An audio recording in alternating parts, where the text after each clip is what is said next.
Hi there, you're welcome to Chris Graphics Tutorials. Today I'm going to show you how you're going to blur icons. Alright, if this is the first time here on this channel, just hit the subscribe button, like this video, and share if you like what you're going to see. Alright, so we're going to go straight to what we are going to do, and I'm going to use an application that's called Photoroom to do what I want to do. Alright, so if you don't have this application, you can check the description of this video. You are going to find this application there. All right. So I'm going to drop the Pro application link. You can just click it and download and install. All right. You can check Google Play Store if you want to get it from Google Play Store.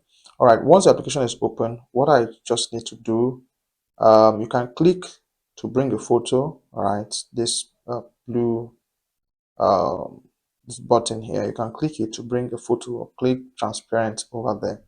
So I'm going to go to my gallery to search out a photo I want to use. All right, so let's go to, all right, so we're going to use this. Let's use this Facebook icon. So I'm going to click the icon. So I want to make this blur. All right, so once the background is removed, the background has been removed automatically. All right, this is one good thing about um this application. So I'll just click transparent because I want the background to be transparent. So this is the icon. So what you just need to do, just tap on the icon. After you've tapped on the icon, come down, and then you are going to see blur. Click on the blur. It's going to be enabled. So you can see different types of blur effects here. All right, for me, you can use motion blur. All right, I love using motion blur. Then you can increase the intensity from here. Okay, so however you want it to be.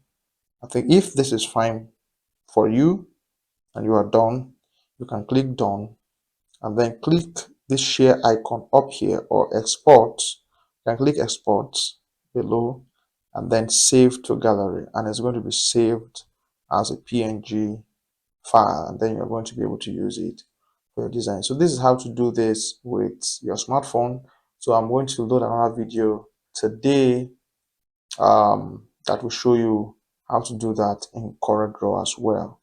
All right, thank you for watching. Subscribe, and don't forget, if you don't have the application, check the description of this video. You're going to see the link to get it for yourself, and then turn on the notification bell so that you don't miss the next uploads that are coming.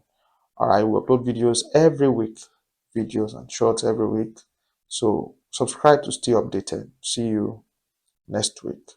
So by this evening, you will see another video on how to do what I've just done with CorelDRAW. Bye.